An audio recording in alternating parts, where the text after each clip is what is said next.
Greetings, everyone, and thank you for joining us today on Turning a Moment into a Movement.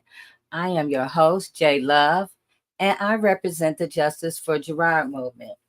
Gerard is my son who was wrongfully convicted of a crime he didn't do, innocent, and he went to prison. And because of that journey with Gerard and so many others, um, we created this platform called Turning a Moment into a Movement, where we come here on Fridays to discuss wrongful convictions, injustice, and to educate and motivate. The mission is to bring awareness to the wrongful conviction of Gerard and all others who are wrongly convicted, overly sentenced, medically ill, mentally frail in our communities, to organize, to inspire, and educate all communities about the needs to disrupt systems, policies, and patterns of the criminal legal system that leads to wrongful convictions. Ooh, this I got so many blah blah blah coming out of my mouth today. But anyway, thank you guys for joining us. I'm so happy you're here. We have dedicated this month of July to speak on Project 2025 and to have discussions and to bring in guests to come on and discuss Project 2025 with us. So I'm going to bring in Revatia. Hey, Revatia. Well, hello there. How are you? I'm I'm getting great. all together here. I'm great. How are you? I'm wonderful. I'm hiding. I'm hiding right now, Jay. I Are have you? yeah, the teenagers have taken over my house, so I'm hiding in my room right now. This is this Oh, is okay. this is the office right now. All right, Revatia. Yeah, so I I'm get. so glad to be here tonight, Jay. Listen, every time you talk about the mission, I get excited because I feel like I'm in purpose. I feel like the time is now. And this conversation tonight, we have to have because it's filled with a lot of information that we need to really begin to not only look at, but make new decisions based upon what we hear tonight. And so Yeah. I'm glad about having the conversation about Project 2025. Of course, I'm coming to you from the choice zone where your purpose is our purpose. Your choice matters with us, and we're helping people to start their businesses, take off in the caregiving business, and many other avenues that they're doing right now. So I'm excited about what I do, helping people walk in their purpose. So if you want to know about your gifts, your talents, and how to really put it together for that works for you in a peaceful and loving way, please contact me at Tia Taylor at thechoicezone.com. And Jay, I'm telling you, Yes. whatever we're doing, it's about justice. Whether it's I Michigan know. Coalition for Human Rights, G100 Oneness and Wisdom, I'm telling Yeah. you, whatever it is, it's about human rights and definitely spirituality. When you talk about transforming love community, if you're transforming lives, then you're about the business of humanity. Yes. Reverend T, I'm so glad that we're coming on. Attorney Mack is going to join in on us with us later. But I'm so glad that we having this conversation because so much is going on. And I know me and you've been talking about it for a few months. But now, since the debate is just like the main thing that people are really focusing on, and then some people have no clue.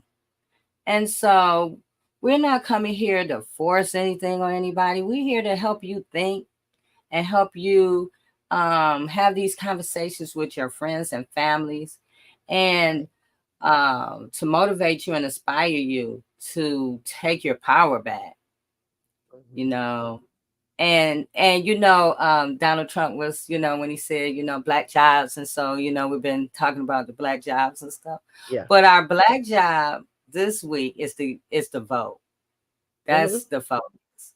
And Exactly. so it's all about, not only is it our black job, it's everybody's, it's all of our jobs to get out here and to exercise our rights to vote. And so we're just going to talk about this all month. I'm so excited about our guest. Would you like to introduce her, Reverend Tia? Oh, I would love to. Oh my goodness, listen. She's got a whole list of things. I will look. Let me just pull it up. Let me pull it up for um our wonderful guest tonight. And I'm telling you, First of all, Reverend Tia, yes. I didn't even know until I read her bio on the website. I'm like, oh my God. But go ahead. Oh, you didn't know. You didn't know what we had, No, huh? I didn't know. You know, look, I get an opportunity every time to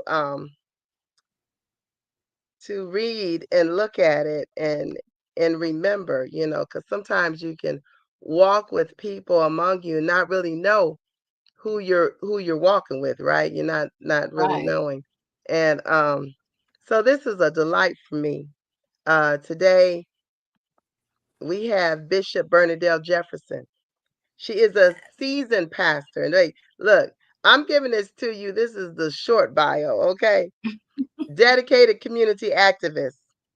She has an impressive 30 plus year of history of success. Founder of Caution, Citizens Advocating United Together, Informed, Organized, New Direction. That was in 2003. She has spearheaded numerous domestic and international initiatives across various industries.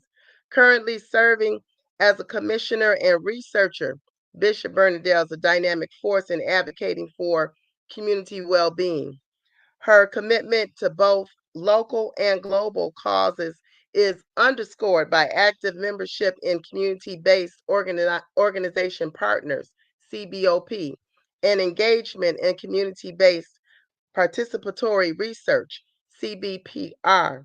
Beyond her roles, Bishop Bernadel is an executive committee member of the Charles Stewart Mott Department of Public Health at MSU. She has also taken on another role through Michigan State University uh, in dealing with community activism. She received the prestigious National Sojourner Truth Award for her Wow. contributions and played a crucial role as the Genesee County chairperson for Public Act 4 Emergency Manager Law, unveiling the Flint water crisis. And Wow. she is definitely 39 years, I think it might be 40 now, married to Latham Jefferson.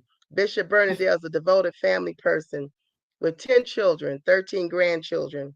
This strong family foundation aligns with her leadership style, characterized by resilience, humility, and a focus on collaborative success.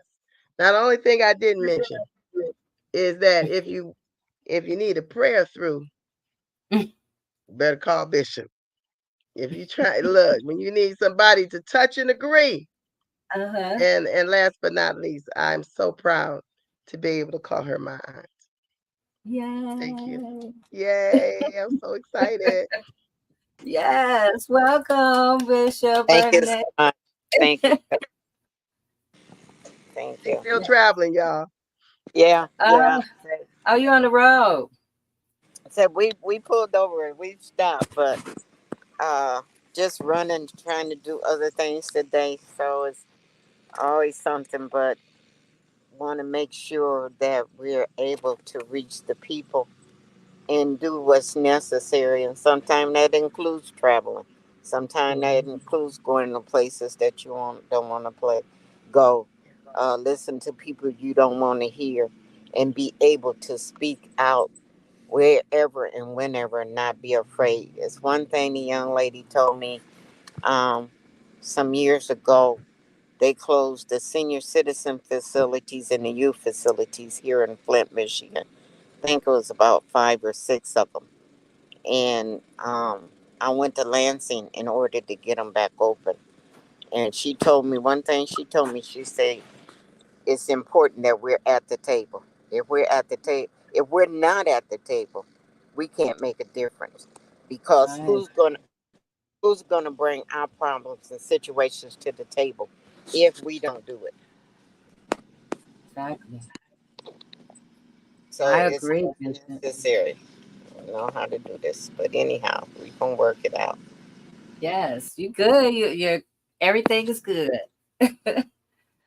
So let's talk about Project 2025, a critical, I titled it A Critical Conversation.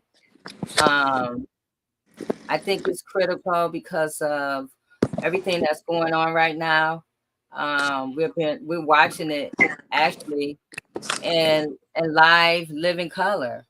Um, some of these things and policies they want to implement, they have already set the stage for them. Um, before 2025. So, what do you think, Bishop? A lot of people think that this is something for us. I think about when the right to work, and so many crazy people in a state where the sit down strike happened. We had a right to work state because of the Mm-hmm. ignorance of people. They didn't know the right to work was taking away their rights. And this is the same thing. Project 2025 is taking away everything that we've fought for, everything that we went to jail for, everything that we've shedded blood for, everything that was voted for to enhance and to make better. They want to annihilate it. And Yeah. if you know, and part of the plan is to discredit Biden. Biden, Mm-hmm. that's part of the plan. Mm-hmm. And I said the other day, they focus on his slowfulness, not his adequacy, but Mm-hmm. his slowfulness. They ain't focused on the 35 lies that was told. That not one thing Trump said was the truth. It was a lie. Mm-hmm. There was no truth in it. And so if we don't stand up for what's right and for what's true, what's going to be beneficial, what's going to help us, everybody. And this is not just a black thing. I want you to know that. Mm-mm. Yeah. It's a people thing. And when we come to that, we got to understand. I was looking at it now. I'm so grateful. Even we all got to get involved. Yeah. I was talking to one of the pastors, and she wasn't able to be on this evening. But she said, "I don't get in politics." She said, "But this is our life." And Project 2025 is over 1,000 pages. Over 1,000. People will get discouraged, disappointed, and won't even read it. Not only Mm-hmm. do we have to read it, but we got to study it and get an understanding. What is this saying? Mm-hmm. I, Yes. I look at is in marriage equality. In other words, you can do anything you want to me and get a divorce, take everything I got, and I don't have anything to say about it. No, no, no, no substance. Condemn single mothers. Wait, let me read this. While promoting only traditional families. Now, you tell me if we got more traditional families or more single mothers. More So who is single that going? mothers. Yeah. So condemning. So because I'm a single mother, or I go one step further, a single parent, because whether you're a mother or father, uh, lunches, school lunches was to help the children. School breakfast is because they say they could not learn on an empty stomach. Mm-hmm.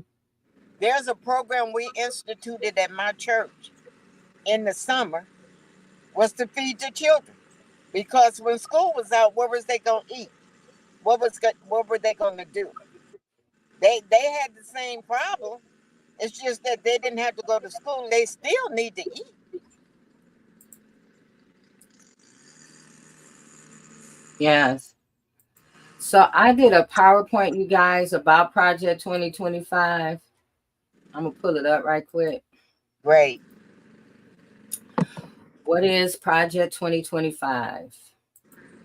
First of all, Project 2025 is a conservative and right-wing policy recommendations by the Heritage Foundation aimed to transform the U.S. federal government and concentrate executive authority if the 2024 presidential election is won by the presumed Republican candidate, Donald Trump. According to the project, the president has direct oversight of the entire executive branch as per Article 2 of the U.S. Constitution and the urinary executive theory. The proposal suggests reclassifying numerous federal civic service employees as political appointees and to replace them with supporters more aligned with the agenda of the future Republican president.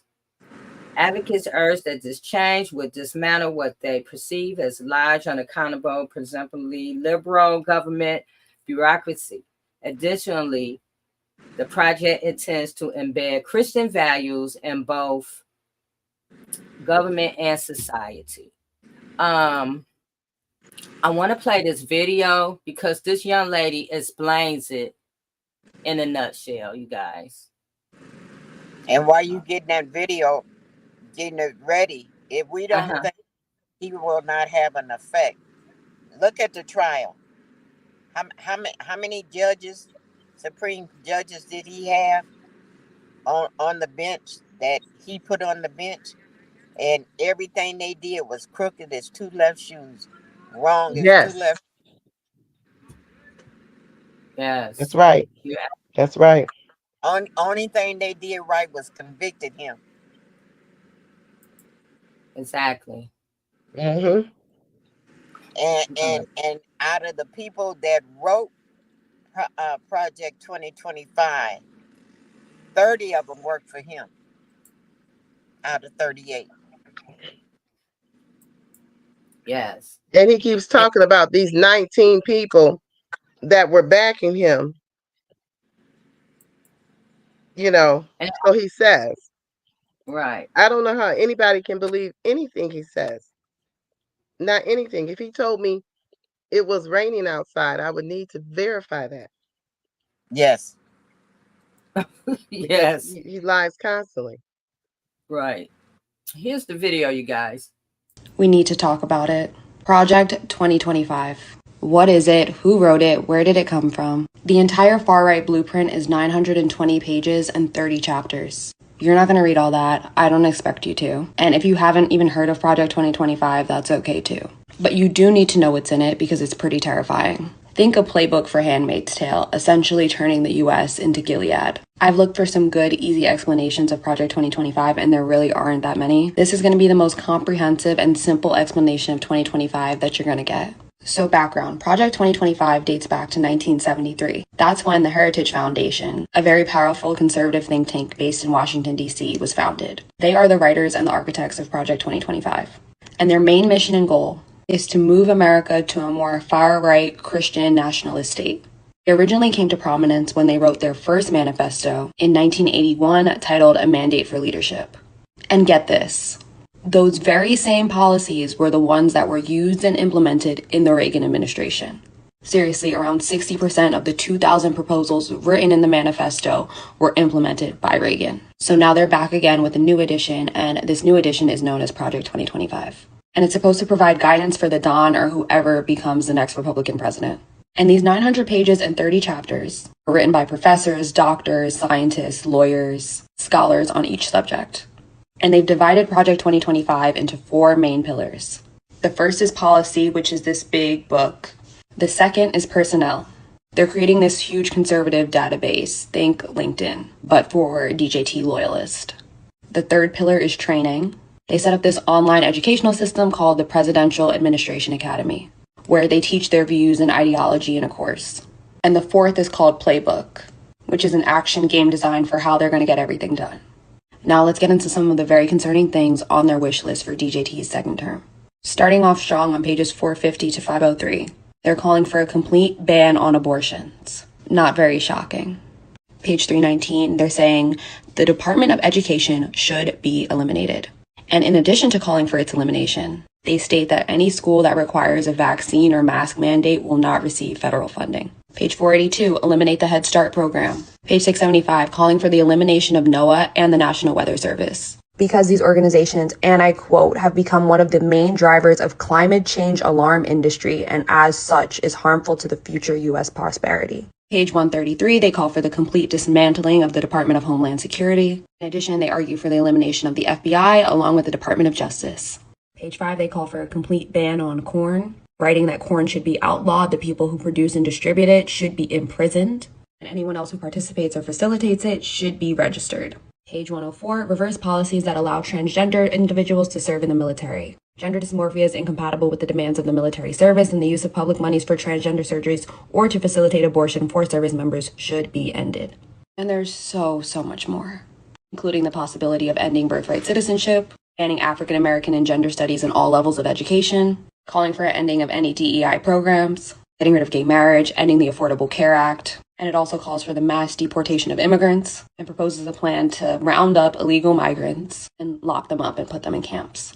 But perhaps one of the most troubling and well thought out plans is the move to reclassify federal workers under what is known as Schedule F. Now, I'm going to get a little HR heavy, but please stick with me because it's so important. Now, there are two types of federal employees. The first group are merit-based workers. These are career positions. These people have earned them through going to school, getting work experience. They're either considered experts or they could be a part of the support staff. These people are hired because they know their stuff. Think an engineer at NASA or a scientist at the FDA. And their federal jobs have protections. Now, the other class are at-will or appointed workers. These employees tend to serve at the pleasure of the president or the administration, which basically means they can be fired or replaced at any time. To put it all in context, there are about 2 million of the first class of merit-based employees and only about 4,000 political appointed ones. Under this new plan of Schedule F, they'd reclassify a bunch of the regular civil servants into political appointees.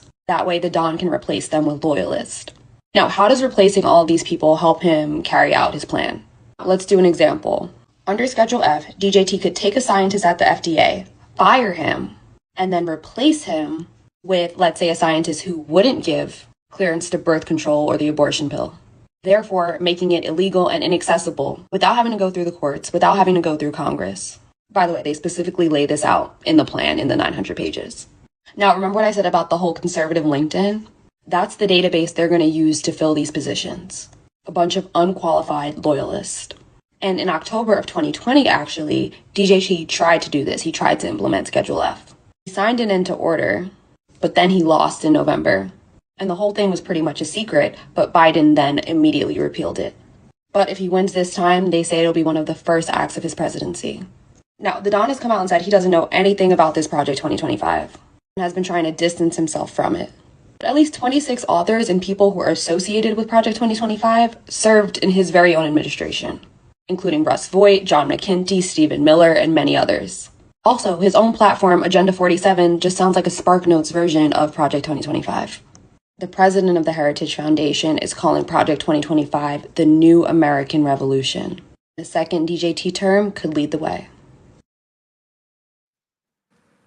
Yeah, you guys. Mm. What you think, Rabatia? That is, we need to do a lot. We need to break this down. We need to also reveal the lies that are being told right now by some of us who are following him, are saying that he doesn't know anything about it. He's not associated with it. And that he's supposed to be backing something called Project 47. Now, Agenda 47. what is it called? Agenda 47. Agenda 47, right. Okay.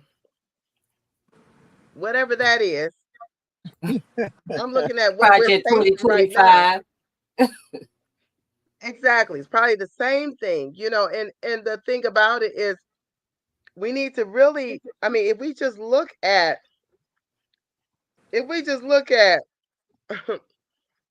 I mean, it's like, where do you begin? But if you look at um the other thing is, how come the Heritage Foundation gets to last this long doing this stuff? This is ridiculous.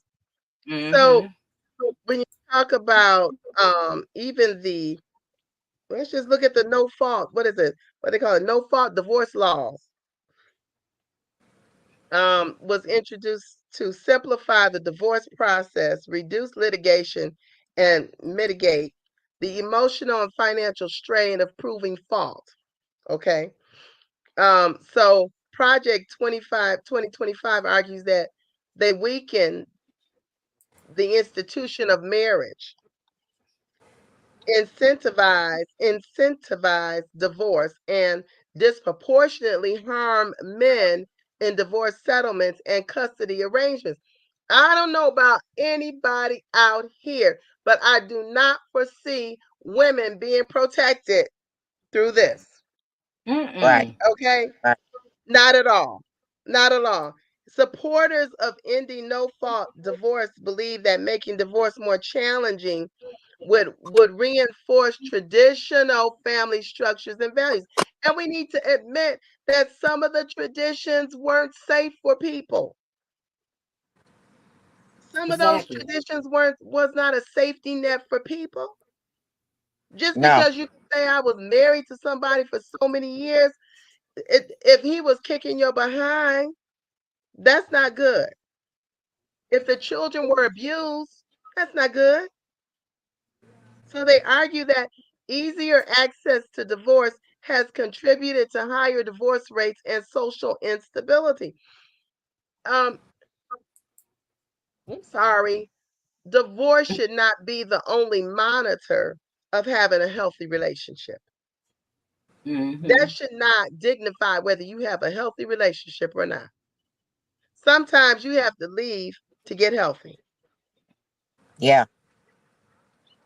you know. Yes, ma'am. And so this is this is really I mean, that's just one part. That's just one part um of just this alone. It reflects a broader um ideological battles over family values, gender roles, and individual freedoms, with significant implications for societal well-being and gender equality. So I don't see equality happening when it No, it comes seems like they want to. to that. It seems like they want to reset the clock back when women didn't have a voice. Back when women was, she was like a second-rate citizen, right? Yeah, She yeah, couldn't. She chattel. had to have the husband permission. She couldn't buy. She couldn't have a checking account. It seemed like they're trying to silence women. But then, Yeah, in the agenda 47, he has something in there about baby bonus, where if you're having a baby, they're going to give you some kind of bonus, and for you. And and I hate to jump here, but so when I first started listening to this Stepford Wives, you right, blessed love. Um, everybody kept saying handmade tales, and I hadn't watched it, right? I hadn't watched it, but it just kept coming up in all everything I was reading about it.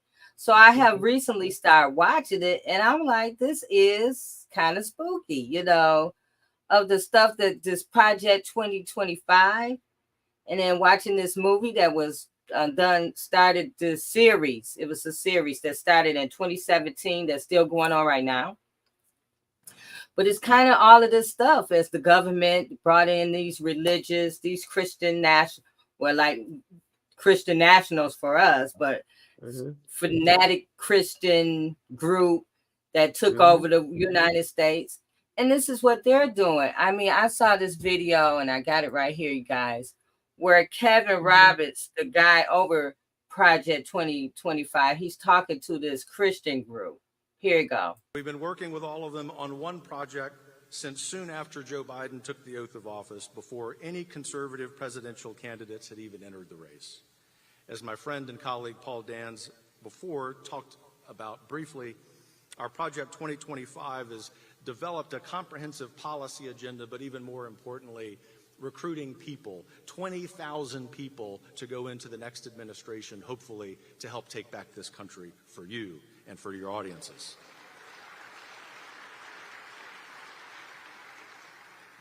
We want no credit. We want the American people, if President Trump is elected again, President Trump and his administration, to take credit for that. But it will also be a great sign, if all of this is successful, that in fact, as we know in our prayer time, but maybe not every time when we're watching the news, that the Lord is still smiling upon America. Well, he can forget that smile. He can forget it. The Lord is not pleased with that. No.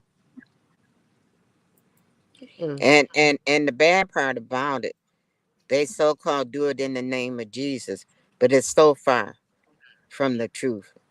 So far from the truth.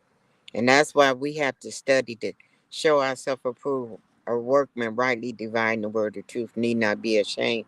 We got to know what to say. Not, see, what we have to understand, the devil know the Bible. Mm-hmm.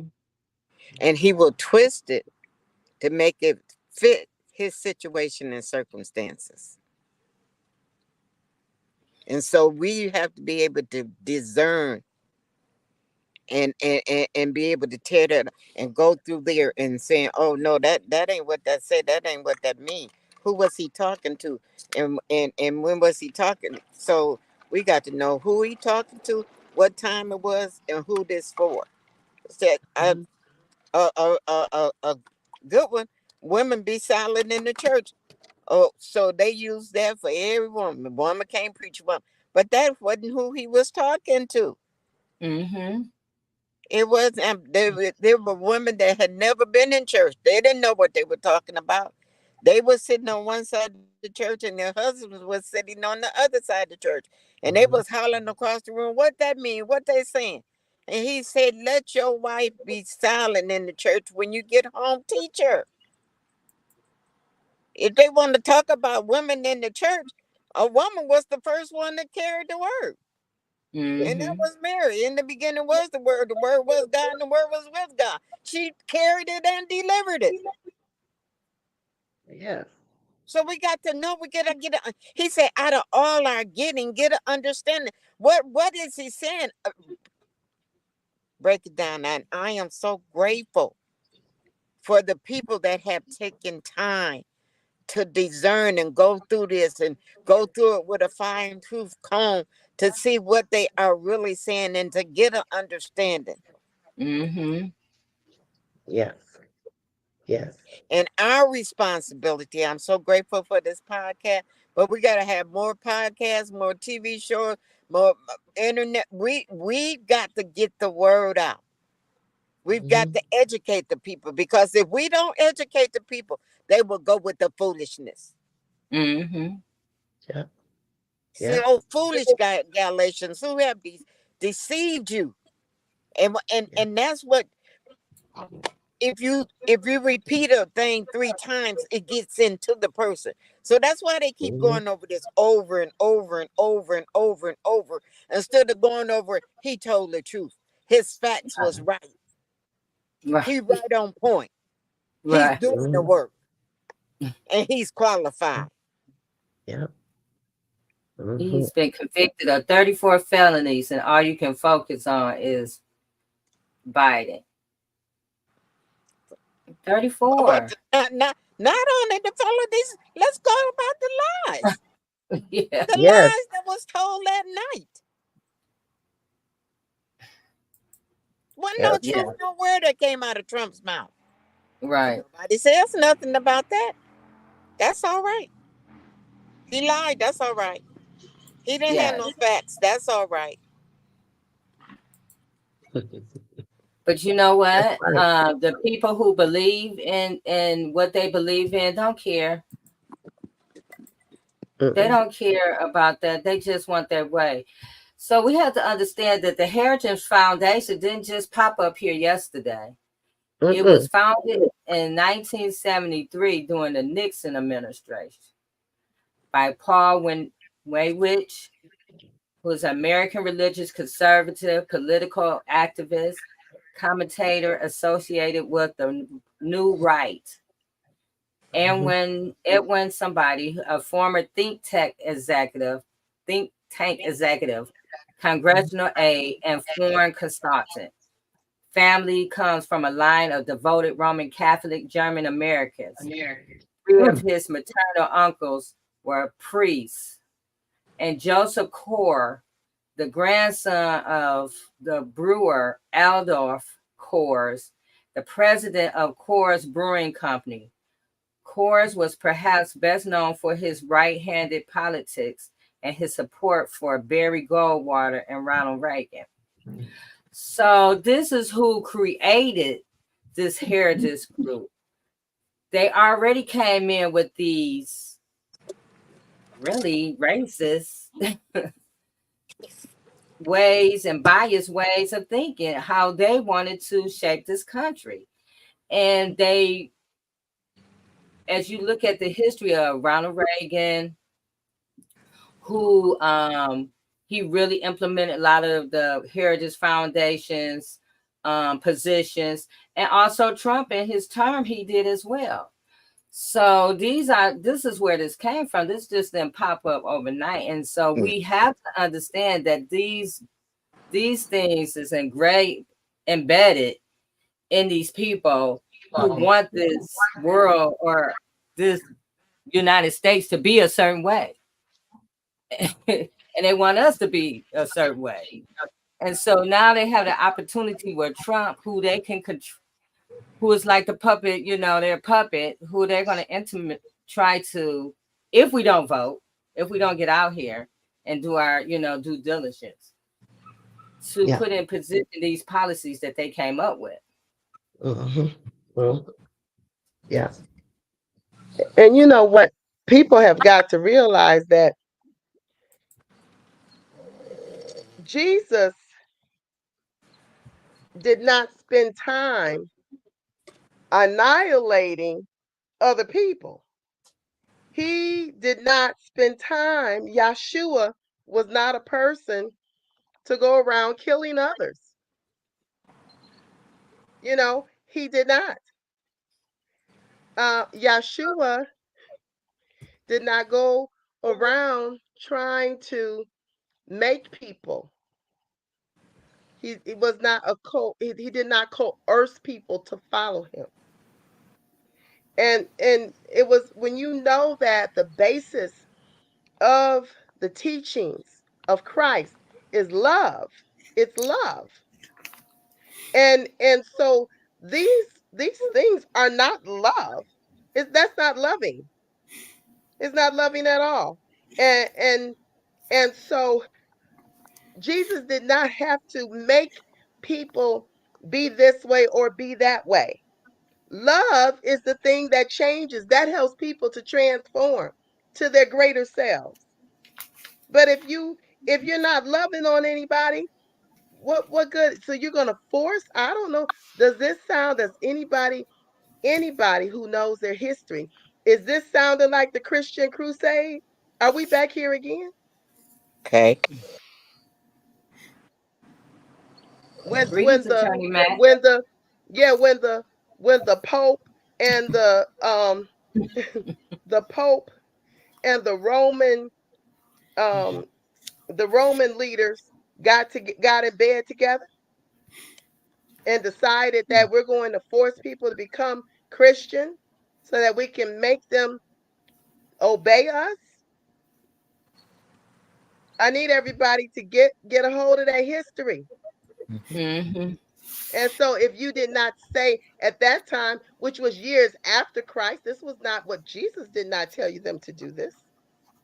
This was not a people, and remember, Christianity was not what Jesus called. The people who were with Yeshua did not call themselves Christians. At that time, they were the people of the way.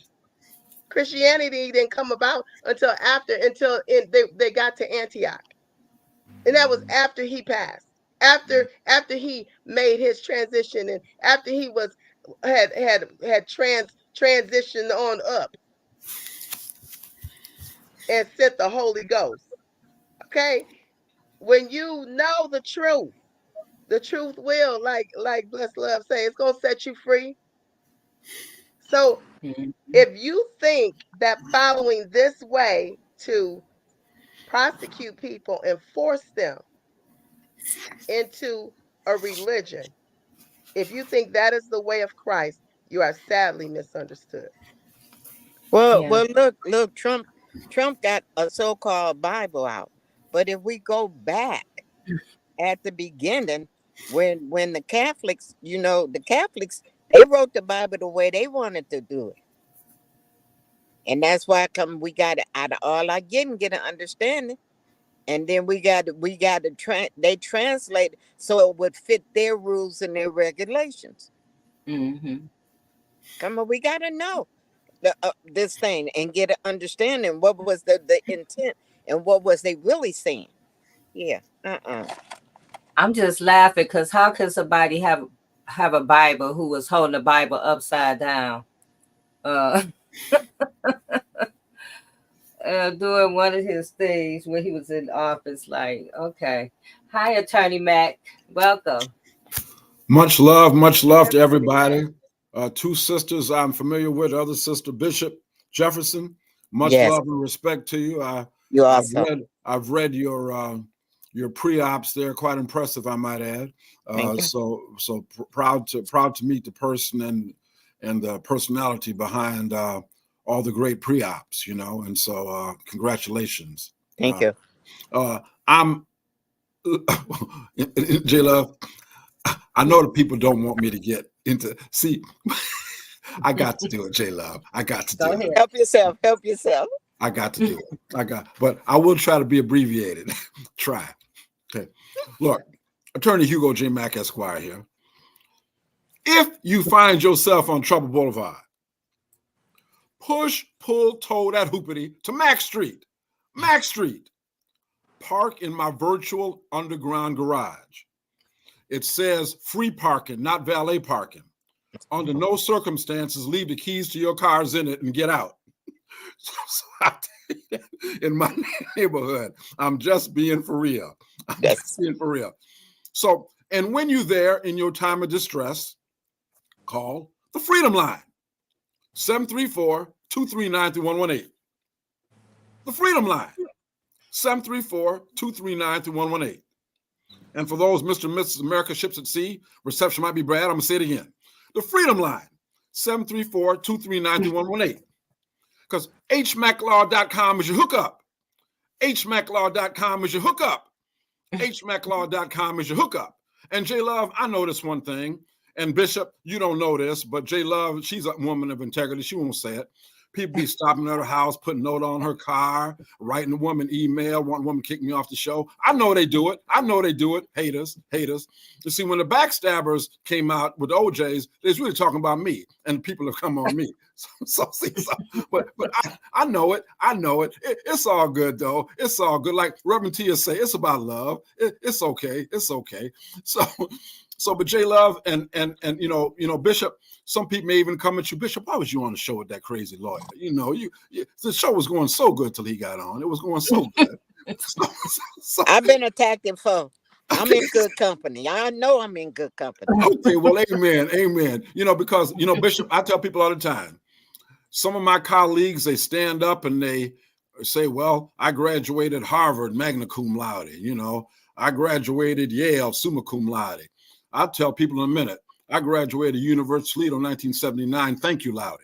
So for me, it's all a good thing. It's all a good thing because I know who brought me up from hell. Through the precious blood of God and Jesus Christ. So, Bishop, I tell people all the time, there are 45,000 lawyers in the state of Michigan. I believe I'm the only one who's with you tonight who did not parachute from heaven to be with you, as some of them have an impression of themselves. But I came up from hell through the blood of God and Jesus Christ, and proud to be here and still in this fight. So, Bishop, when they ask you the question, as they've asked J Love and probably Reverend Tia too many a time, and does that man really mean that, y'all, or is he just being a clown? Does he endorse that? I want you to tell everybody, Bishop, I'm gonna sanitize it for you. Tell him darn right the man endorses it. Darn right. You darn straight the man endorsed it. And once again, J Love, in conclusion, brought to you by Dr. Hugo J. Mack Esquire, the one true king of Russia, Scotland, and Lower Harlem. I love you. Okay. Amen. Thank you very much. Thank you very much. Okay. So, Attorney Matt, since we have you, you're in the spotlight right now. Good. What are you thinking about this conversation that we're having tonight on Project 2025? Well, first of all, I say God bless you, and God bless our special guest, Bishop. The reason I'm late for getting on the show, I just came back from Renaissance High School in Detroit, Michigan, and attending a rally by the current president of the United States of America, a man named Joseph R. Biden. I have only seen maybe 3 presidents live in my lifetime. I saw Lyndon Johnson, but he was in helicopters, but I still take credit for that. I saw Barack Obama at Michigan Stadium in his first term when he was catching all that flack. You remember that oil well off the coast of, I don't know, in the Gulf Coast, Deep Horizon or something, name of it, and it was spilling all that oil. Remember that? It was spilling all that oil into the ocean, and they were trying to blame Barack Obama for it, a man who was perfectly innocent, by the way. So I've seen Lyndon Johnson, Barack Obama. I did shake Bill Clinton's hand, but from what I learned about later, I don't regret it.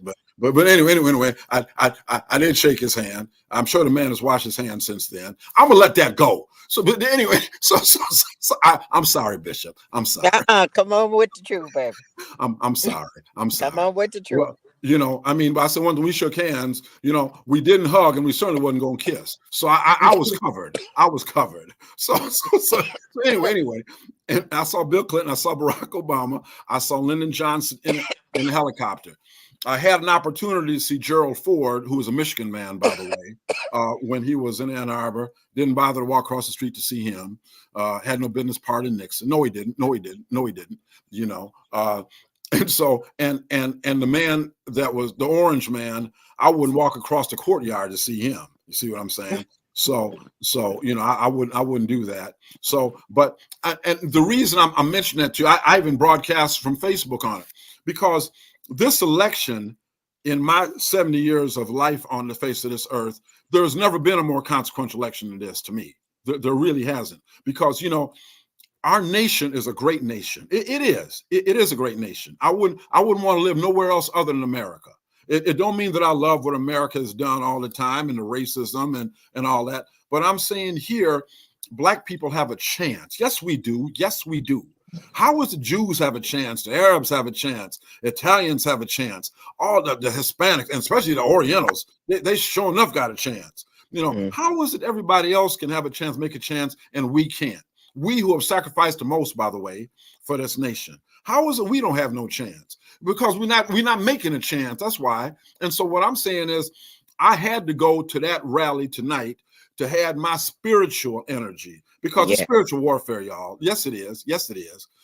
To add my spiritual energy to fight for what is right. And I want to warn, when I was going in, J Love, to it's a Renaissance High School, they had a group of our Palestinian brothers and sisters outside, trying to block the way, by the way. They had me confused because I said, oh, these people are in the way. I must have to walk around, and the police said, no, you got to go through there. So I had to walk through them people, and they had to slowly step aside. They didn't want, saying, well, abandon Biden and things about, Israel is genocide. And what I'm saying is, I hope my Palestinian brothers and sisters are listening, because when you listen to that debate, Donald Trump said a lot of things that were lies. One thing he said that was not a lie, that spoke the way he really felt. He said concerning Benjamin Netanyahu, when he gets into office, he got 3 words for him. And if you don't believe me, go back and listen to the debate. He said, finish the job. That's his message to Benjamin Netanyahu.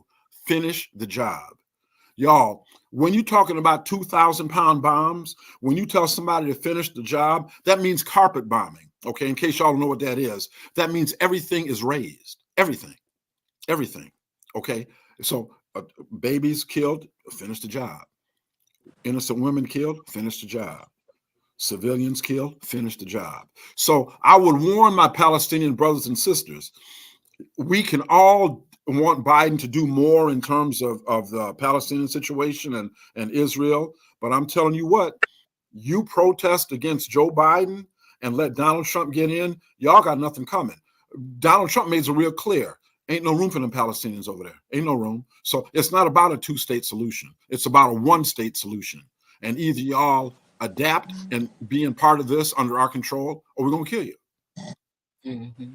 So in any event, I had to go there, J Love and Reverend Tia and Bishop.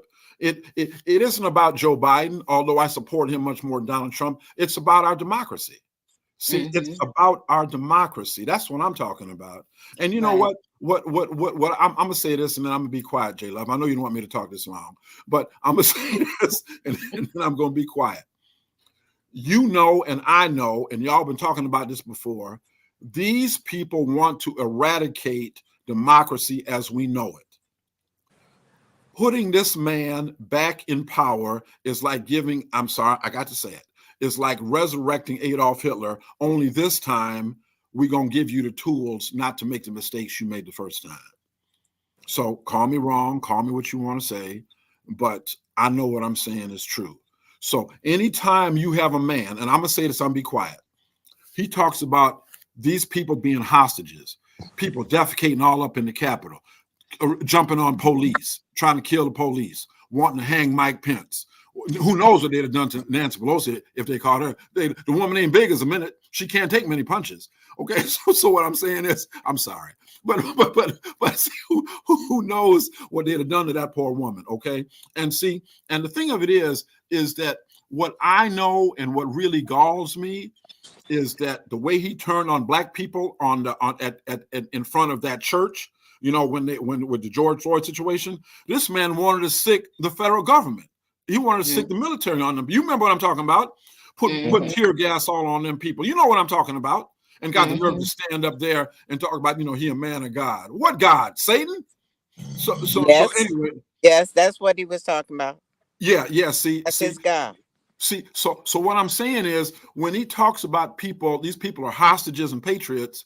You know, you think about our hostages from 1980. Remember Iran when the Shah of Iran got kicked out and the Ayatollah took over. They had 147 of our people or something like that. Those people are hostages. How dare you call these terrorists hostages? Okay, them people that the Ayatollah took hostage, they didn't have no trial. They didn't have no due process. They didn't have no fairness. They were hostages. These people all had trials by their peers, full defense, and was guilty because they're on videotape. Okay, you know. Right. See, these people are guilty. They're absolutely guilty. And the man is promising to let them all out. By the way, I'm sure you've heard that. You know, and has bastardized the national anthem and honored them. I'm sure y'all have heard that too. Okay, right. You know. So yeah. So anyway, so I had to go there to support a man, and I saw him. The man looks every bit of 80-some years old. I've never denied that. But the man ain't no liar. I mean, right. You know, so, and what he stands for, he put the first black woman on the United States Supreme Court. See, some people say, well, so what? It's a big so what? What you mean, so what? What you mean, so what? You know how many black girls are growing up, my granddaughters now, see that they can be a Supreme Court justice too? Right. You know, Kamala Harris, you know, that they can be a vice president too, you know. Yeah. So that means a lot. And all of y'all are black women. And I don't know about Bishop. Bishop may have children and grandkids, but I know the two of you do. The two of you do, you know, females. We need to have our black girls know how valuable and beautiful they are. Yeah. You know. So anyway, I'm sorry, J Love. I just had to say that. No, you could, Attorney Matt. I wanted to go back because you brought up George Floyd, and he said, when the looting starts, the shooting starts. That's right. That's right. But you notice when they was looting and rioting up there at the Capitol, he sat on his fat Bishop. Thank you, Bishop. Thank you. He sat on his derriere. He sat on his rotund derriere. Bishop, is that better? Okay. Sat up there watching the TV laughing. See? Mm-hmm. Yes, he did. Yes, he did. Yes, he did. Okay. So, but yet he didn't call the National Guard, the Army out on them. Right. But look at this, you guys. See, this is what this is happening. This was just happened last week in Nashville, Tennessee. Only in Nashville. Baby, they training these. I had to run to get my phone. Baby. Look, this what we gearing up for? That's our model they take their face. Look how they got their face covered. That's a fucking movie. Look at this. I crack on one of his feet.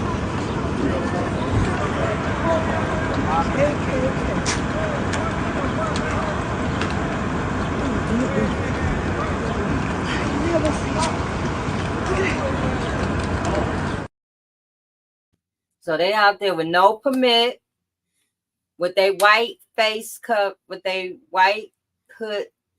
Oops, did I say hoods? With their white. Hey, J Love, you dang sure didn't say hoodie. The white. You know what they would say? What gave them privilege? They had the flag. We can gather from any corner. And long as we got a flag, they can't say nothing to us.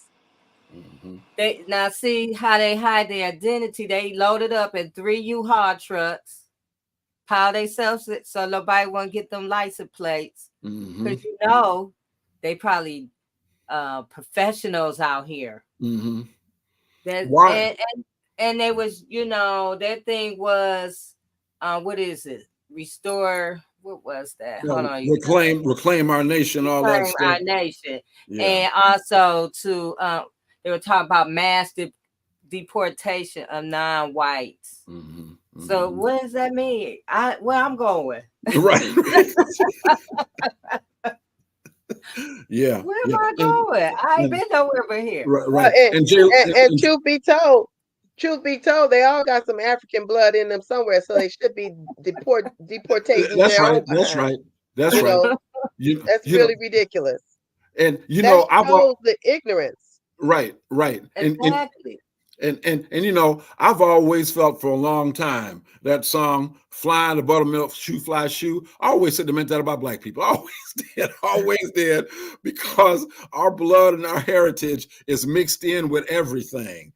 And so yeah. And oh, by the way, can I ask y'all this question, ladies? If they stand up for righteous, why you got your face covered? Right.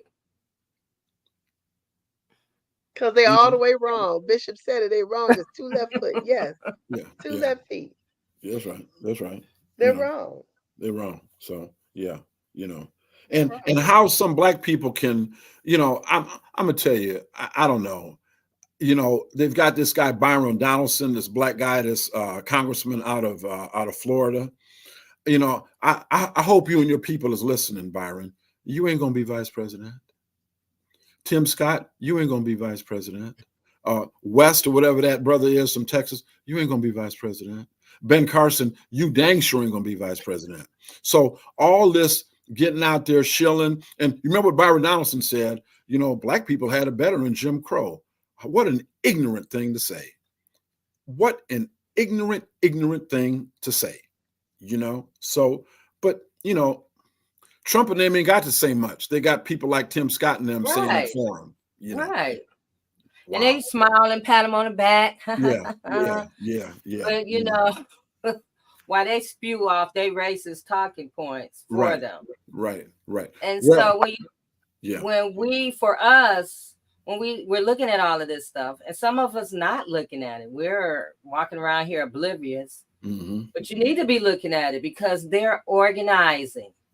Yes. They know exactly what they want. They got their agenda together, Project 25 and That's right. Agenda 47. And that's what they're pushing. They got their people in an alignment with us. And while we are walking around here oblivious to the world and thinking that this don't have anything to do with you, politics have everything to do with you. It hits every area of your life. Yeah. And education. Go ahead, Bishop. Are labeled as Democrats. They just took the Democratic identity in order to get on the ballot. They are. I'll say it. Our mayor. I say he went to Lansing as a Democrat. He came back as a Republican. What was the name of that later? He say he's backed by a super PAC. Who is the super PAC? Yeah. Republicans. Yeah. Okay. Yeah, that super PAC is APAC. It's probably backed by APAC. Yeah. And so if they're backed by APAC, then APAC we know is the lobbyist company. That's a lobbying company who is spearheaded by it's Jewish led. And they pay to lobby for those politicians. And those politicians get money when they go and vote and speak out for what APAC wants. Well, and went and switch sides. And can I say this again about some of these black folks like Candace Owens, for example? Okay, see what Candace, but she's realizing it now. She's realizing it now, just like Omarosa had to realize it. See, she realized now. Black people, unlike other people, have a shelf life. Okay, like a can of tomatoes, whenever you get something from the store, you look at it, it said good through, whatever it is. See, what Tim Scott and them don't understand, they have a shelf life. See, they think they're unconditional. They're not. Tim Scott's only value is to disparage black folk and to discourage black folk from voting and to try to peel off enough black votes, which, by the way, are the backbone of the Democratic Party, by the way, particularly black women, I might add, okay, to peel off and discourage them for Donald Trump to win. But see, Tim Scott one day will find out, like Omarosa found out, like Candace Owens found out. I'm so happy that she found out. It's okay to talk about the mud people. That's good. That's good. That's good. That's good. But don't you dare cross that line and talk about some real power. Okay. Don't you dare make the mistake of criticizing. And I love my Jewish brothers. Please don't get me wrong. I love all people, but don't you dare criticize no rich Jew, Candace. Oh, no, Candace. No, little pickaninny. You got to be put in your place. I'm sorry. So, but I'm like my good friend Sam Riddle. What the hell? So what I'm saying and she learned that lesson. But now all of a sudden, she's back to us now, wanting to talk about being a black girl growing up and all that stuff. You wasn't saying that when you was hugging up with Donald Trump and them. See, and remember, this is the woman who coined that white racist. Can't remember what his name is, but saying, when I get on an airplane, if I see it's like a black pilot or black co-pilot, I just wonder, are they qualified to fly this plane? That's what the man said. And that's what Candace Owens mimicked like a monkey, like a trained monkey. Okay. She gets nervous looking at a black man or woman in an airplane. How insulting. Attorney Mack.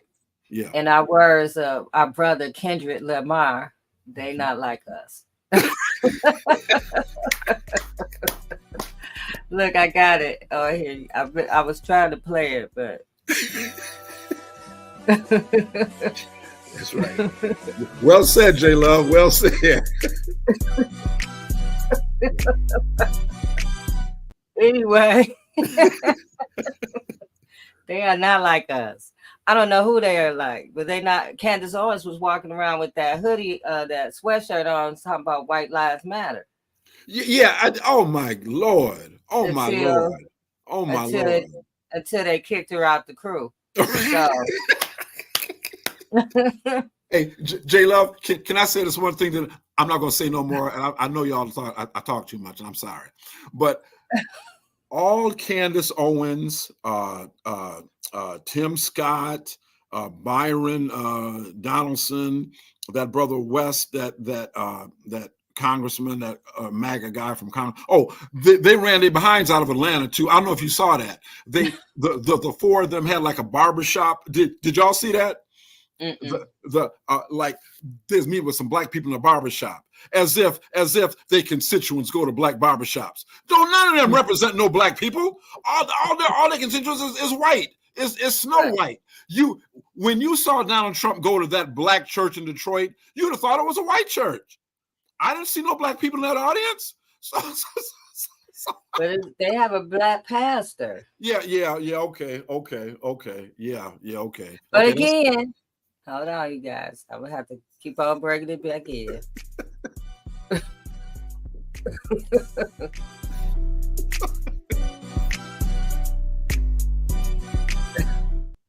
Not like us. Yeah. So because they're in it for other reasons outside. Correct. But J Love, I'm gonna say this. Like I've said before. Byron Donaldson, Tim Scott, that brother West from Florida, from Texas, Ben Carson, and all that kind of stuff. What they don't realize is they swimming in a lake, all right, a lake with a big crocodile in it, okay? And that lake has got a bunch of black ducks swimming around in it, all right? What they don't realize is by helping that crocodile, the only privilege they've gotten is to be the last ones eaten. Mm-hmm. Okay, I'm gonna say it again. The last ones eaten. So keep on with that stuff, Tim Scott. Keep on denigrating black people. Keep on talking about we don't have nothing because our women are immoral. We don't have no vet. Keep on talking that. Keep on talking that. And you're going to find out, just like Candace and Omarosa, when your shelf life is up, your black behind is gone. It's going to be trying to come back on the Breakfast Club. Anyway. Yeah, and try to. I know. J Love, Lord knows my head don't need to be no bigger, but it dang near exploded when I saw that. I know. I said, what? They're going to learn today. They're going to learn today. They're about to learn. They are about to learn. I'm telling you. You guys, I have some. Go ahead, Reverend. Got another one. What you got, Jay? Yeah. Joy Reid. I have Joy Reid. Oh, yeah. Hey, guys. So you want to see what it looks like when the Heritage Foundation declares war on the rest of us? Take a look. That we are in the process of the Second American Revolution, which will remain bloodless if the left allows it to be. You hear that? Now, first of all, that guy's the head of the Heritage Foundation. He's not coming after anybody with violence, but it's definitely a threat of violence that he's making.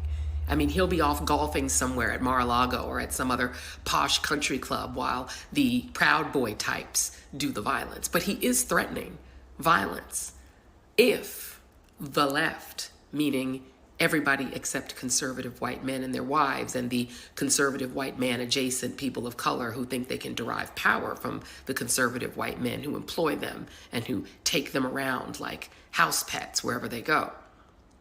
If we, who are the rest of us, everyone else, non-conservative whites, college-educated whites, college-educated Americans, period, people of color, meaning black and brown folks and Asian Americans, all of whom vote majority the other way, LGBTQ folks, right?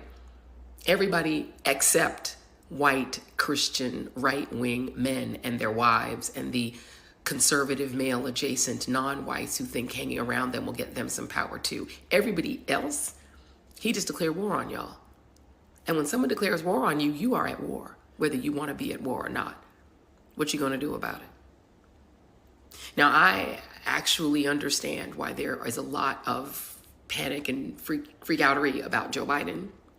And as you all know, who follow me on this app and others, I have a lot of issues with Joe Biden. I have a lot of criticisms, a lot of problems with him. But is that the fight that we need to be having right now? Is that the main fight? Or is the main fight stopping people like that guy, who is the person behind Project 2025? So he would be your new boss if Donald Trump became the new king. Per John Roberts, the president is the king. Under King Trump, that guy would have more power than he has today. And he has a lot of power today because the Heritage Foundation and Leonard Leo picked all 6 of those Supreme Court conservatives, not just the 3 that Trump put on by signing on to it, all 6 of them. Heritage has been picking conservative justices who all lied in their hearings that they respect precedent, who all lied claiming that they respect past decisions and stare decisis, all lied and said that they did not believe that presidents were above the law. All of them lied to get on the court to do what they have been doing in this term and what they did in the last term, getting rid of Roe. That was their purpose the whole time. What are you going to do about that guy declaring war on you? Because, again, if you are not a right-wing, conservative, Christian man, or that man's wife, or a conservative Christian man adjacent black or brown that they like to carry around with them like in a handbag on the prayer and hope that those people will derive some power with the conservative white Christian men who are their boss. If you're not one of that group of people or one of their pet incels, you are the person against whom that guy has declared war. What are you going to do about it? Fight amongst yourselves about whether Joe Biden should be the nominee?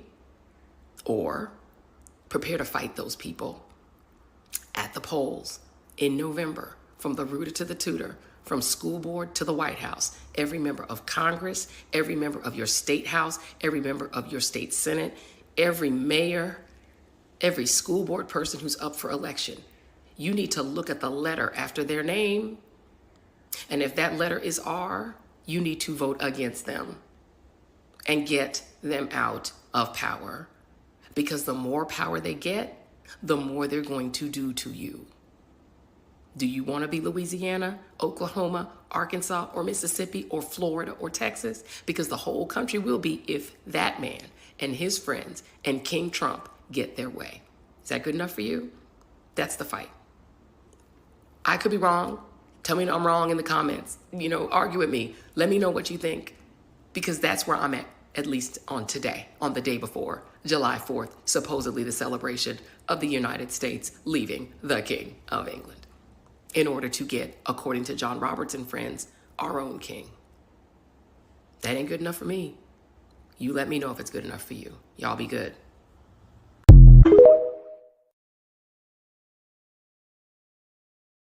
Wow. Yeah. Wow.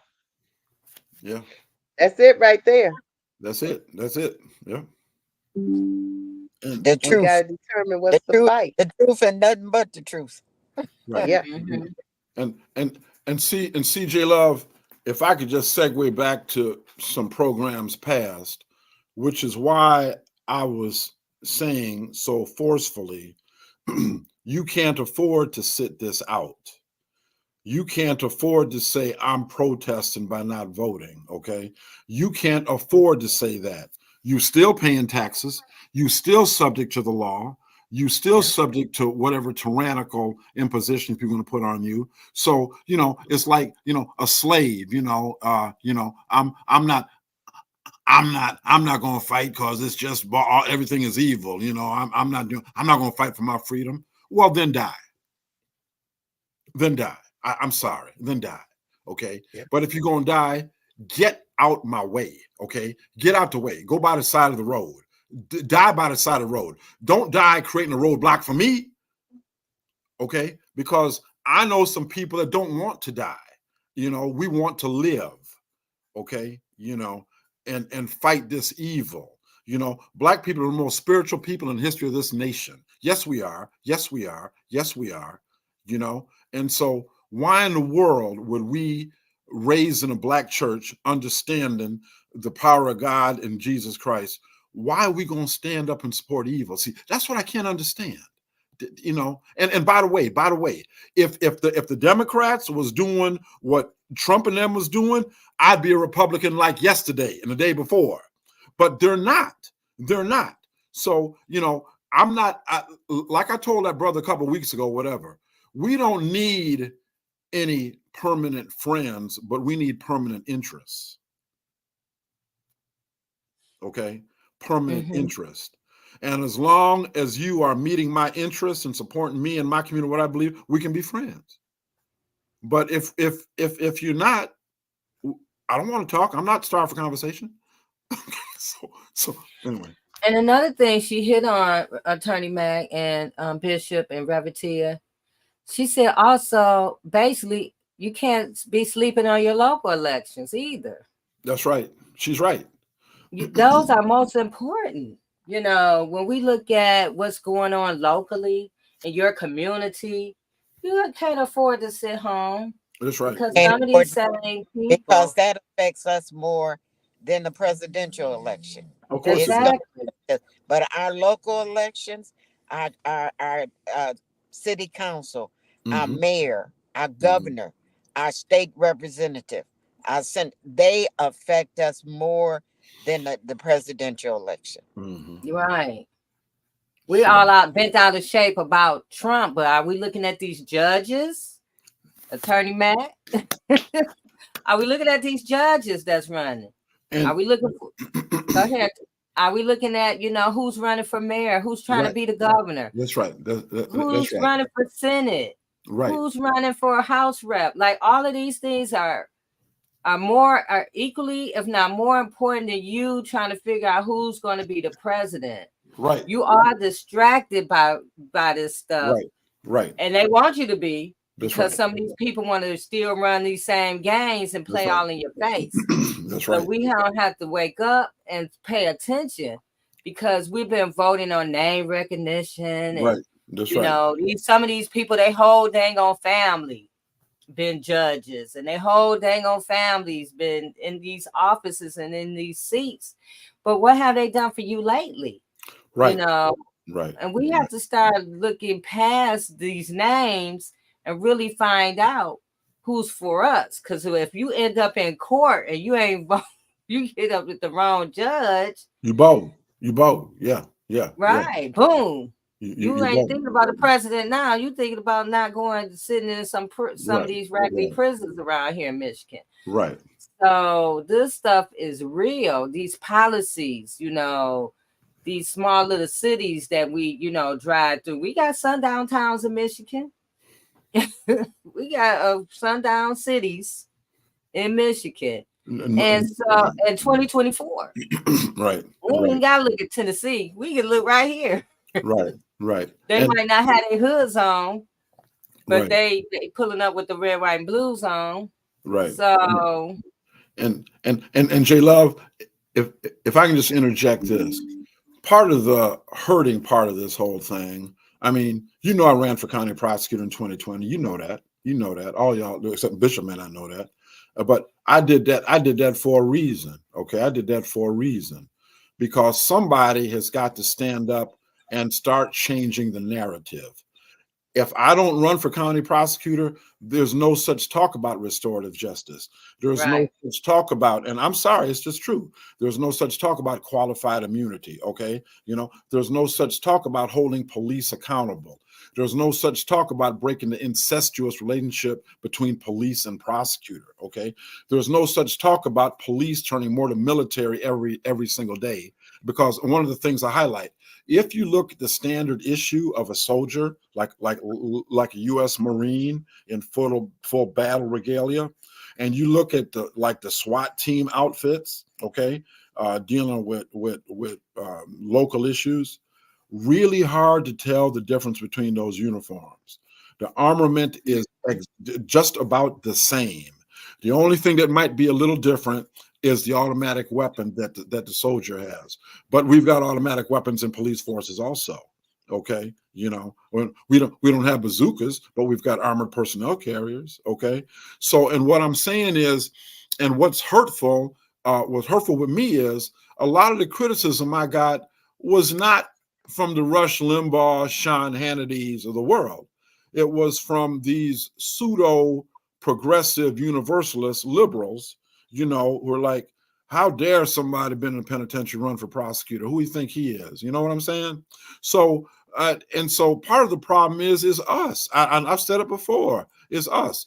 We're so willing to let other people control the narrative, like Reverend Jesse Jackson said, when you look into a clear pool of water because your skin is brown, people will make you think you're looking into mud.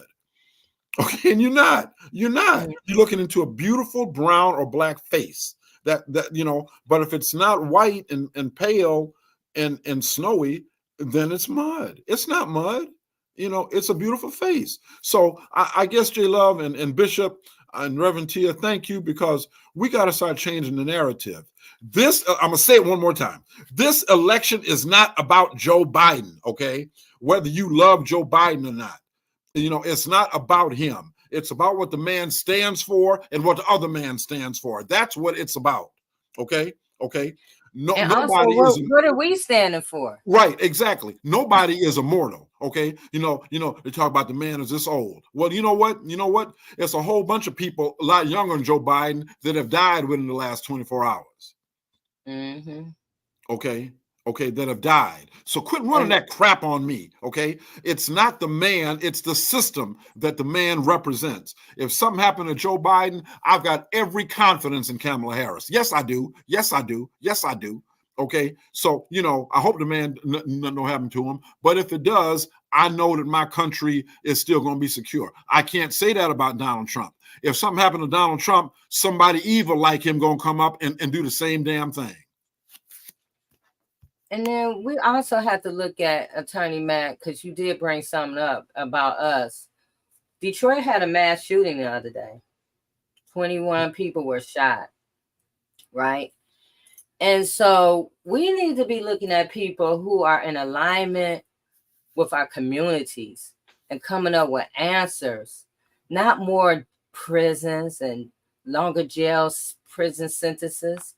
Their answer immediately was an 80 police officer task force, and they're going to be out, and if you have a lot of people at your house, you might get ran up in with these, policing. We can't police ourselves or make policies and prison ourselves into safety. We have to really get to the core of the problems, and we need to elect and look for people who are looking at these problems that are in our communities and help us align us and help us come up with the conversation so we can correct some of these behaviors and what's really going on. Let's look at what's really going on. Who's somebody that's willing to do that? Donald Trump had in Project 2025 and Agenda 47, they talking about the death penalty immediately for drug dealers and human traffickers and period, the death penalty. That's what they're looking at. They trying to take you straight to death. You know what I'm saying? And some of these kids are making terrible decisions. And, we don't want them to die for these decisions. But we also need somebody who's going to advocate for us we need to advocate for us to come up with solutions to stop all of this violence. And, so when we're talking about all these policies that are coming up, what are we looking at? What are we standing for? Go ahead, Ramati. Yeah, and the thing about it is, it's so surprising how he wants to prosecute everybody, and then he got off, and there's no consequences for his felonies, all 34 counts. That's right. But our people need to suffer and go to and have a death penalty. That's right. I think people need to wake up, because when you look at this Project 2025 and you look at the diversity and equity, the rolling back. They want to roll back civil rights, you know, and it seeks to transform federal policies and institutions in ways that reduce or eliminate many of the protections and the initiatives designed to support marginalized group in the United States. This Right. includes significant changes to how civil rights are enforced and how DEI initiatives are implemented across various sectors. You talk about diversity, equity, and inclusion. They seek to remove terms related to diversity, equity, and inclusion and gender from all federal rules, regulations, contracts, grants, and legislations. So the grant that you thought that you might get, you may not get because they may decide because of the color of your skin, it's not going to be, you're not going to even be anywhere near having the opportunity to obtain that grant. That's right. That's right. It That's right. reflects a broader effort to erase federal support for That's right. initiatives aimed at promoting diversity and addressing systemic inequalities. That's right. That's It's right. You're not systemic. going to be able to say equity, diversity, equity, and inclusion. Right. Right. Right. That's going to be a race. Right. That's right. No That's right. critical race theory, nothing. You won't be getting no federal dollars. Right. No Exactly. abortions or hospitals or doctors who do abortions. You won't be getting no federal money. You know, this is what they're saying. Like, they're not only taking things out, they're taking the language. They want to remove the language. Look Go what ahead, they do. Bishop. Look what they want to do to education. Yeah. That's right. That's right. It half our schools are not equipping our children because they haven't put they don't want to pay the teachers. So if they don't want to pay the teachers can't survive. Many teachers right now are paying to teach their children, the children that they have, so that they could get a qualified education. And so if they take the demand away, if they take the finance away, even the more, where do it leave us? Yeah, because they want Where to get rid go? of the Department of Education. Yes, ma'am. That's right. That's Yes, right. ma'am. That's right. And see, if I can say something, and I know y'all know this already. The Department of Education was founded on the premise of opening up education to everybody. See, once upon a time, the education in this country was private. It was private. It was private, it was white, and it was privileged. Okay? Okay? And see, when I hear people, particularly Black people, talk about, oh, well, no, the charter schools, the private schools, that's the way to go. I'm not knocking any parent's ability or right to choose what's best for their child. But what I am knocking is a system that is designed to put Black and marginalized, poor whites too, by the way, if any poor whites are listening, you too, you're not as white as you think you are. Okay. Oh, you too, you're going to get lumped in with the rest of us. Yes, you are. Yes, you are. And so hey, remind me of that movie Lean on Me with Morgan. Is a Morgan Freeman played Joe Clark, the principal at that school. He talked to them white students that was left there and said, "See, they left you back here with us." Yes, they did. Yes, they did. Yes, they did.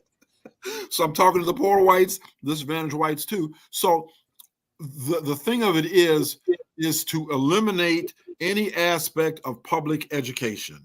Everything is privatized. And the problem with a private school is they don't have to accept the poor, the handicapped, okay? The emotionally challenged. See, a public school does. If you notice, every public school system, if your child has got a learning disability, there's supposed to be an apparatus there for your child to get that help. A private school doesn't have to do that. They don't have to do that. But yet, you've got these Republican and some of these weak behind with all respect to the bishop, these weak behind Democrats, okay, you're saying, well, let's just give the public dollars to the private schools because parents got a right to make a decision. Well, you have a right to make a decision that you can afford, but don't use my tax dollars to support a private school when I know good and well if my little niece or nephew has got an emotional disability, they can't go there. Yeah, they trying to make it where the parents and the school board will be able to fire and hire the teacher. So if a parent's got an issue, the principal out of there. Like, they don't have the. Yeah, it's just a lot that we're gonna just unravel all of this whole entire month of July, but we just really need to really get deep into it. Into what's going on here. The Supreme Court, Attorney Matt, we're going to talk about that too. But we just really need to get into this Project 25 and Agenda 47 for real, because they're not hiding it. They're proud of this language that they brought out. They're proud of this. They're proud of their policies. Mm-hmm. They admitted it that they're, I was looking at one of, what's her name, Jasmine Crockett, where she was talking to one of them about that, one of the guys that wrote it, and he was like, yes, I wrote it. He was very proud that we mean. While we are, hey, they are really about this business of this Christian national craziness. And if we don't start paying attention and really sitting down with our family members, really, it starts at home, really having these conversations, and talking some real conversations, pulling these points out. How do you feel about this?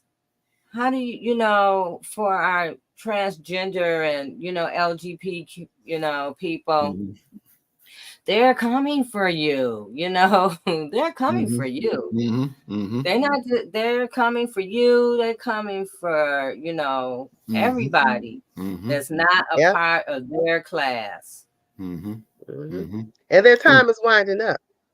Yeah. That's the thing about it, is that consciousness, that mindset of killing and getting rid of people who are not like us. That is an ignorant level that is off the Richter scale. It is mind-boggling how in this day and age people are so far away from humanity, and that selfish and that greedy, and not able to talk and socialize with others. When you talk about deviant personality disorder, it seems like the whole party, that whole idea, anybody who backs this 2025 project, whatever, that is a consciousness. Now, what I am excited about is when I look at the number of people of color, when I look at the number of people who are not like them, the numbers far exceed that. We've already won. If we look at how many people could be affected by this change, the changes in the laws, there's more people that this would affect than it not affect. We just got to get to the polls and take our life back. Or you're going to be walking around that here. Project 2025. It needs to be burned. Right. Or don't go and be walking around here dressed up like a pilgrim. That's what you're going to be looking like. Just saying. I'm just saying. We got to, right, Amithia, we have to vote.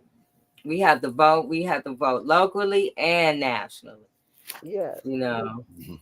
because some of these Republicans is on city council, and like Bishop said, they disguise themselves as Democrats, but they really, when they take their masks off, they're Republican. So And we some of just the have to things that do it. those people want to get other people for and incarcerate them for and all this other stuff, they are doing some horrible things out here. They are Mm-hmm. part of some horrible acts. And they're acting as if they're so quote unquote Christian, following Christian ideology.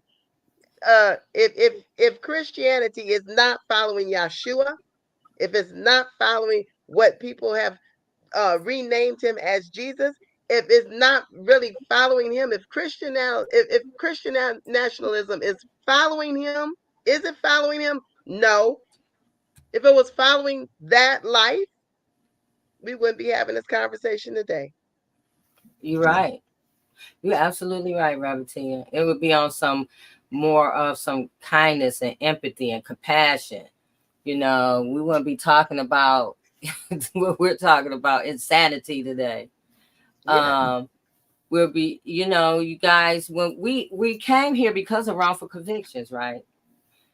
This is why we all found each other, because we was passionate about educating people about wrongful convictions. Just imagine the wrongful conviction is going to be off the chain, and it's going to be with some not no prison sentences. It's going to be with some death penalties. Mm-hmm.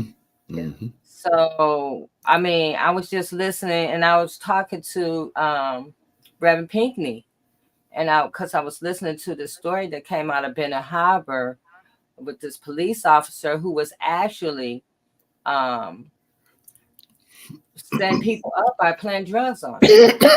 Till he got caught. Had this one young man wrongfully convicted for, he got a 10-year sentence.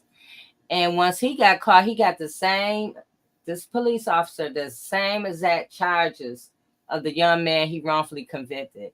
And he got 18 months. And so when I tapped into Reverend Pinckney because I wanted to know more about that story, because I know he know about it. It's in Benton Harbor. And he said this man planted drugs on 300 people. So when you're talking about Donald Trump talking about giving the police absolute 100% immunity, come on now. You don't have time to sit at home when you got people out here with mindsets like that. That's right. When, So, and when you talk about Reverend Pickney, I've been walking and working with Reverend Pickney for many years, and I was at his trial when he was wrongfully convicted. But at that trial, they had no evidence. Reverend Pickney did not have his hands on the paper. The people that had their hands on the paper stepped up and said they did. They didn't even accept their testimony. They still, they still sent Reverend Pickney to prison, My to Lord. yes. prison, but put him in solitary confinement. We couldn't even go see him. I have a badge. I can go to any prison in the United States of America. They didn't even want to accept mine. And then when it all boiled down, it was not even a law that they sent Reverend Yeah. Pickney on. My Lord. And that's where we gonna be. They Yeah. they not gonna have to have proof. They not gonna have to have evidence. They're not gonna have to have a reason just because they want to get you out the picture. I had never been in a courtroom situation like that. When you say mouth, if you made a facial expression, the judge would put you out the courtroom. I was there. I watched it for myself. My Lord. Yeah. Yes, I have heard Reverend Pinckney talk about that on many occasions, his wrongful conviction. And so when I tell people this can happen to anybody, it can happen to anybody. Nobody is exempt. I lived through it. I know it happened to my son. So I'm telling us, I employ people, please do your due diligence. Study, get the knowledge. Knowledge is power. Get out here and get this. Is you can download it for free. It's PDF copy of Project 25. You can read 2-3 pages a day. You don't have to read the whole 900 at one time, but do yourself, a favor. Do your family a favor, right? Do anyone else has anything to say before we leave? Want to leave us with anything, Bishop? I just want to say that we have a responsibility as community to get this word out because knowledge is power. And if we educate the people, all people, I mean, we got to go to the club, we got to go to the block club, we got to go to the youth club. We've got to go to give them the information so they can make a knowledgeable decision and vote and vote. Yeah. Let their voice be heard. Because if they don't, if it's not heard this year, we might not get this chance again. That's Mhm. true. That's Trump's. That's what his forte is: dictatorship. When Mhm. when when Public Act 4, Public Act 4, and that was a small version of Project 2025. Public Act 4 was to take our democracy away. It took our voice away. It put in Mhm. dictatorship. When you got one man in charge of everything, making decisions, that's why we had the water crisis in Flint, Michigan. Not because of this or that. It was because of one man, Rick Snyder, that Yeah. did not, I don't want to get upset, but did not make the decision, that did not treat our water, that said we wasn't worth coming here to see about. In December of 2014, he said Flint wasn't even worth coming to see about. And he didn't do nothing about it. And he didn't go to prison. And did go to prison. Didn't go to jail. Didn't go to jail. No, I've seen it happen. I've seen it happen on a small scale. And I do not want to see it happen on a larger scale. My life has been affected by Public Act 4. It don't need to be affected by Project 2025. And I'm going to do all in my power to say it loud, to scream to the highest mountain, to the valley, down in the crevices, wherever they going to go, where the game, I'm going to go tell them, you Mhm. got to vote. You got to exercise your right. Yes. You got to speak out. You got to make sure your voice is heard. We have a voice and we must make it be heard. That's right. That's right. That's That's right. Yeah. right. Yes, Bishop. Woo. Thank. Yes. Go here, Reverend. Oh my goodness. And listen, Jay, thank you. Thank you for having this topic for the month of July. Thank you, Bishop, for coming on. Thank you for your leadership and for what you're doing in the community. Love it. And thank you, Attorney Mack, for what you're doing. Look, I'm telling you, what is it? Hugo Mack Law? No. No, H Mack Law is your hookup, right? HMacLaw.com is your hookup. .com is your look.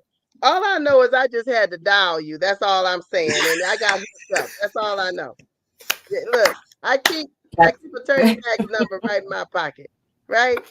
And I tell you, Jay, because I didn't I'm have it, but I'm smiling gonna right put it in now because mine I've too. been yeah. So don't pretend like you don't know who I am when I No, no. call. Cause it might be That's in the right. midnight hour, but I will call. No. Don't Yeah, forget to answer me.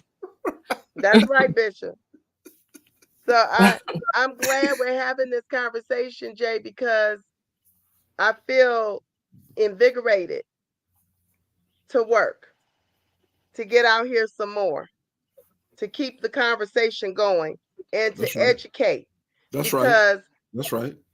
this is happening now for us to rise up to this occasion and make a difference. We can change the narrative on this. Mm-hmm. Their time is up. That consciousness is over.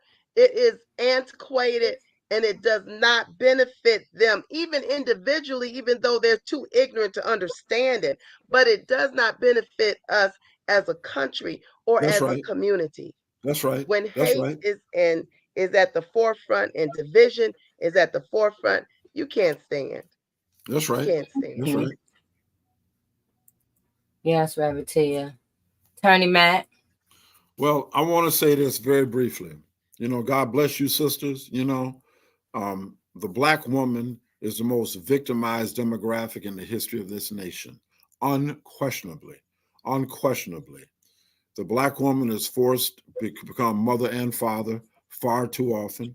Grandmama, Big Mama, Medea, TT, all have had to do the role that Black men should be doing. It's true. Yes, it is. Yes, it is. And I mean, it's a lot of reasons why. Okay. But Dr. King made it very, very clear. You know what? If we live together and willing to die together, willing to go to jail together, we can win, y'all. We can win, you know. And I want to say this to y'all, you know, I'm a Christian and I'm proud to be a Christian. Unlike other people, I don't think there's several ways to the mountaintop. For me, there's only one, the person of Jesus Christ. Okay. You know, so I'm not knocking nobody else. But what I'm saying is this, you know, Reverend Jackson said something. Many things he said, I've repeated many times. He said, y'all, Black people, if you stand up, he'll fall off your back. If you stand up, you know, you done got so used to being bent over. You think that's how you're supposed to walk. Now think about me walking down with my 225 pounds, walking down the street, and I'm bent over. You say, that man is crazy. You know, you say, or he got some kind of spinal problem, but you say, he ain't got no spinal problem. That's just the way he walked. And so see, we got these people, these people making us think we're supposed to be walking bent over. And so when you see a Bishop Jefferson or a J. Love or a Reverend Tia walking up straight, say, what's wrong with that woman?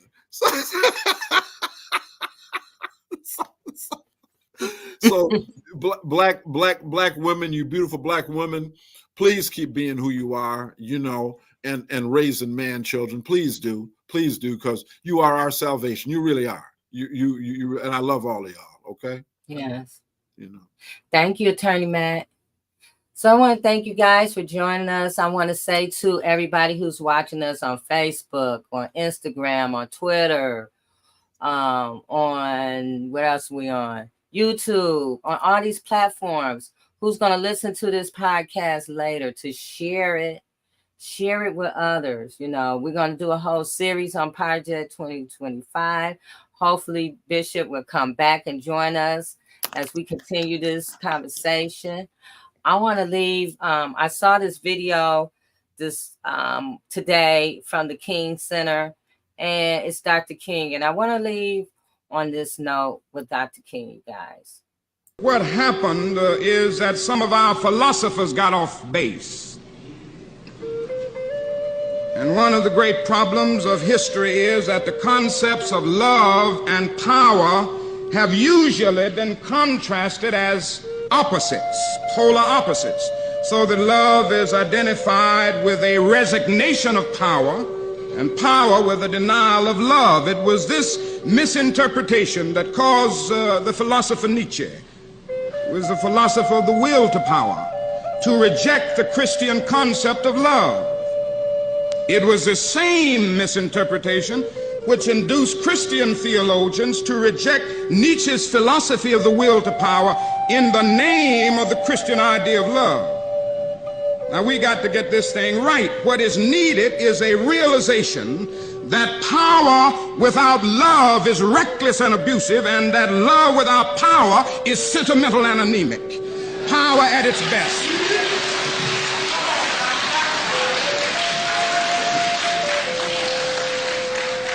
Power at its best is love, implementing the demands of justice, and justice at its best is love correcting everything that stands against love.